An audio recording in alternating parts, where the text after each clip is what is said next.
Вообще отличия между мужчинами и женщинами, реально исследуемые отличия, психологические отличия, очень сильно преувеличены на уровне стереотипов.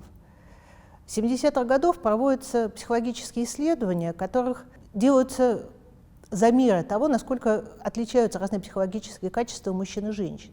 Вот на самом деле удалось доказать статистически значимые различия только по очень небольшому набору черт. Эти исследования обычно проводятся, тесты проводятся среди детей, потому что взрослые они проходят уже свой путь социализации, который на них влияет. И вот выяснилось, что у девочек несколько лучше вербальные способности, у мальчиков несколько выше математические способности и возможности ориентироваться в пространстве, математические способности немного выше уровень агрессивности.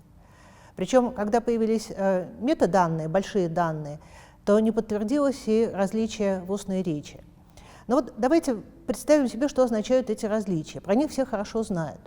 Им придается гораздо большее значение, чем сходству, которое в основном обнаруживается в результате этих тестов. В математических способностях разница 8%. Это статистически значимое различие. Но что оно буквально означает? Что примерно у 8% мужчин математические способности лучше, чем у женщин. У 92% никакой разницы в математических способностях не обнаруживается. Нет никаких разниц и в самом известном тесте, который измеряет интеллект, IQ, и пол испытуемого не учитывается при подведении итогов, и это единый тест для мужчин и женщин. Таким образом, на самом деле, многочисленные исследования психологических различий на самом деле оказываются исследованием психологического сходства.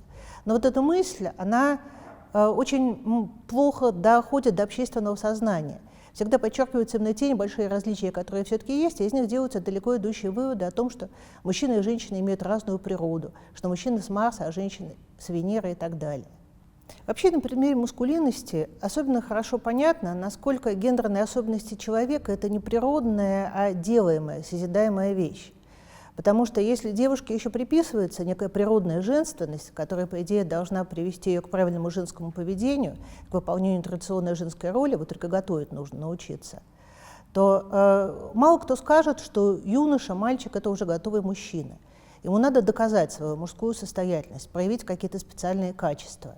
И с этим не спорят даже консерваторы, которые полагают, что половые различия задаются биологически.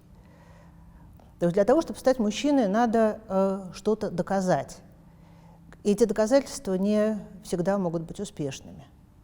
С одной стороны, то, что маскулинность это проект, это хорошая новость для мужчин, потому что означает, что они могут этим проектом в известной степени руководить.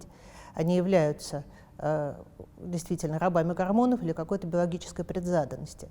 Но в реальной жизни то пространство выбора, которое есть у каждого мужчины, не так уж и велико, потому что на него действуют, как говорят социологи, агенты социализации, то есть разные инстанции, которые предъявляют ему требования.